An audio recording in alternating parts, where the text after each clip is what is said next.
It was 3:30 p.m. on January 8th, 2024, a regular Monday afternoon. The streets bustled with people, hotel guests checking in, restaurant staff preparing for the evening rush, employees at nearby businesses going about their day. Then in an instant, everything changed. Emergency crews rushed to the scene, unsure of what they were dealing with. Was this an accident? A deliberate attack? First responders worked quickly, evacuating survivors and scouring the wreckage for the injured. By nightfall, the streets around Houston Street and West 7th Avenue were sealed off. The once luxurious hotel was now a disaster zone, its facade ripped open like a gaping wound. Officials confirmed 21 people had been injured, one critically. But the most chilling detail? No one knew for certain what had caused the explosion.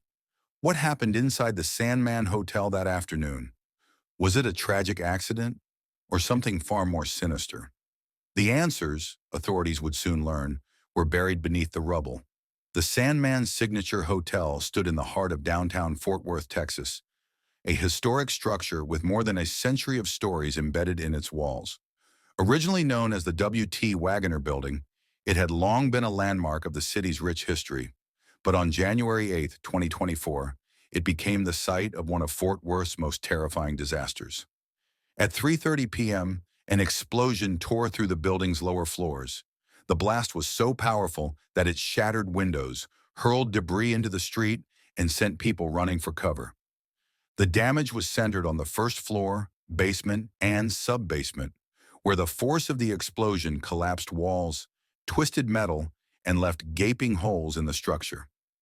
The Sandman Hotel was more than just a place for travelers. It was a recently renovated luxury hotel, part of the Canadian company Northland Properties. It was home to the high-end Musume restaurant, a popular sushi spot that had drawn in guests and locals alike. On the afternoon of the explosion, the hotel was active. Guests were checking in, housekeeping staff moved through the hallways, and kitchen employees prepared for the evening dinner rush.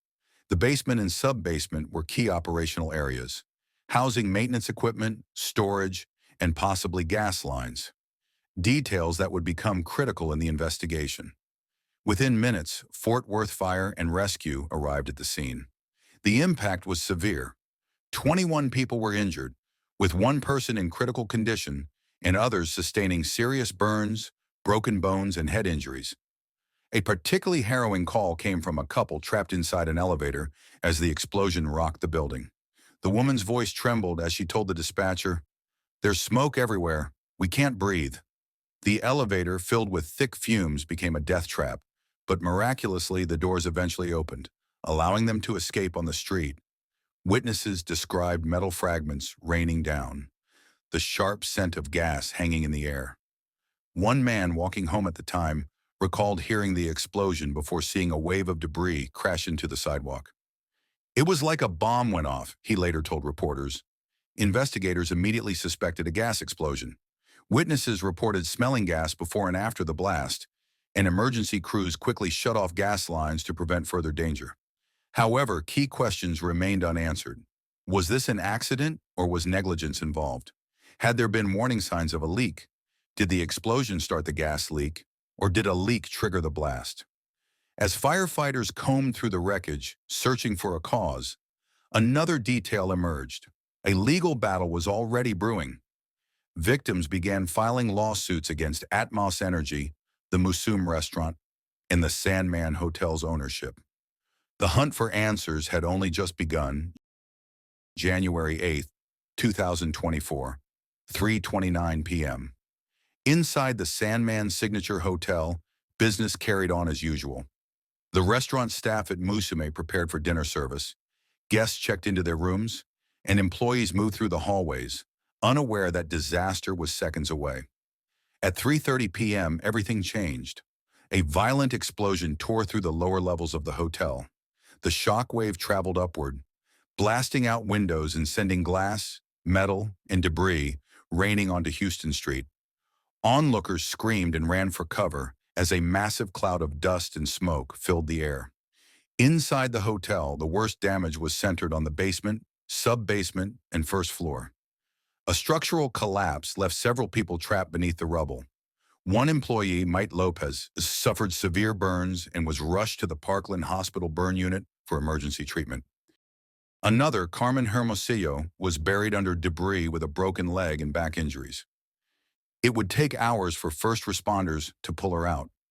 The explosion did not cause an immediate fire, a fact that puzzled some investigators. However, what it did do was completely obliterate parts of the lower structure, leaving gaping holes in the pavement and the hotel's foundation. First responders described the scene as a war zone, a place where the floor itself had been ripped apart, exposing the basement below. As the explosion rang out, 911 calls flooded in from inside and around the hotel. One call from a guest stuck in an elevator painted a terrifying picture.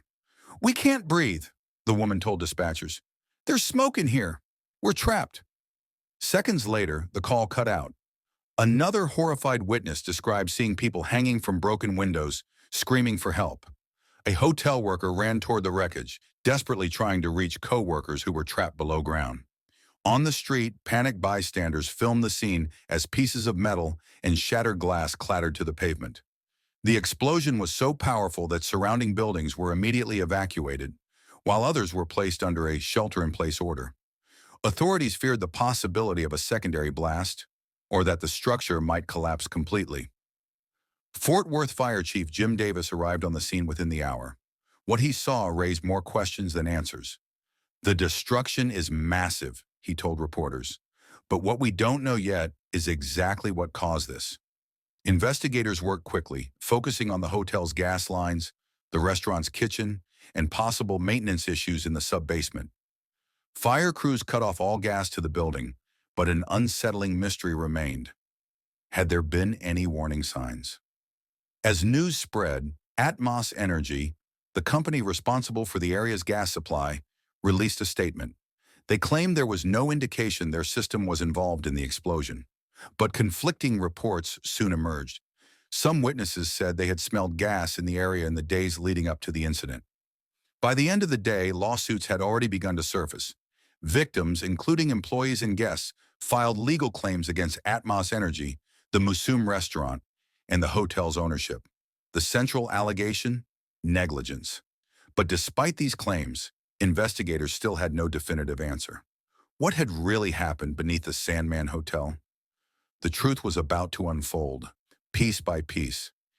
In the days following the explosion, investigators faced mounting pressure to determine what had caused such widespread destruction. The blast had left 21 people injured, some critically, and lawsuits were already beginning to emerge. But as authorities dug deeper, what they found raised more questions than answers. More disturbing was the account of Karen Lopez Ontiveros, a kitchen worker who had been just feet away from the origin of the blast. She recalled her eyes burning from what she believed was a gas buildup.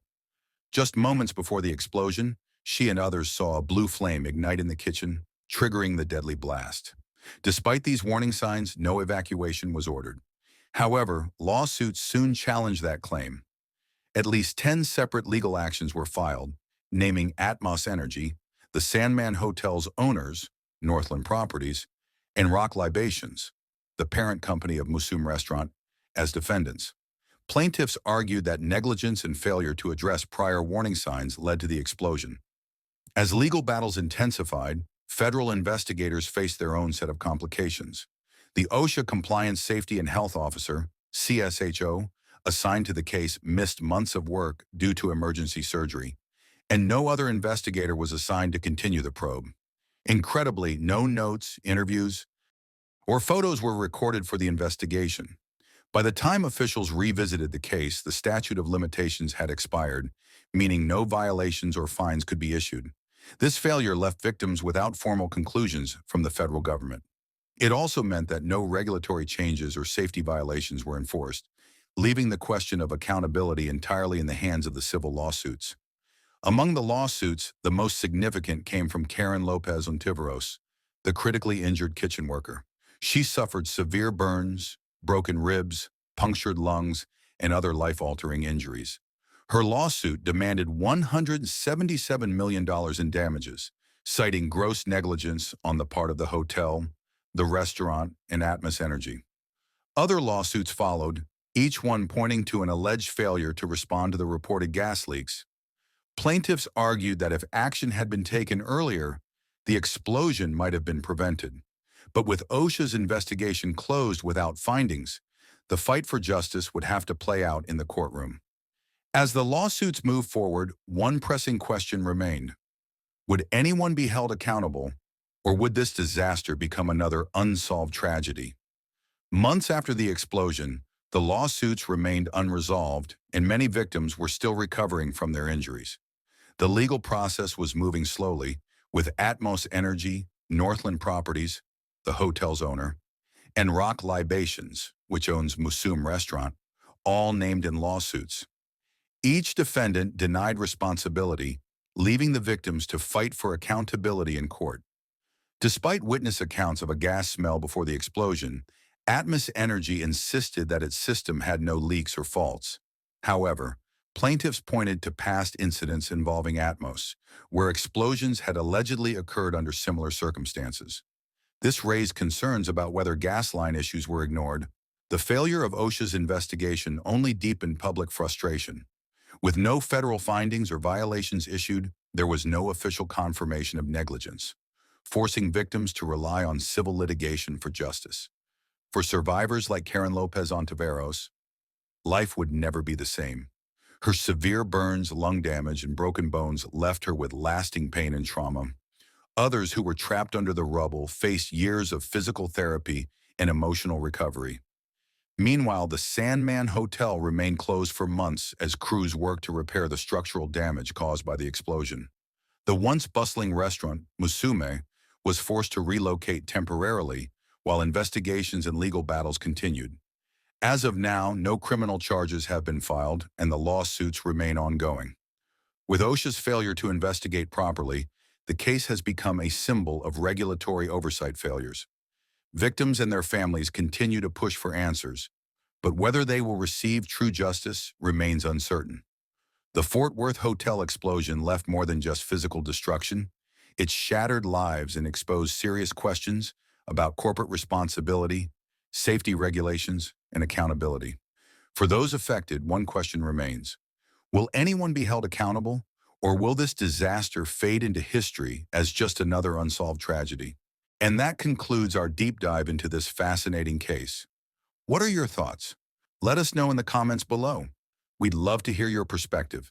If you found this video insightful, don't forget to like, subscribe, and hit the notification bell so you never miss our next investigation into the world's most compelling stories.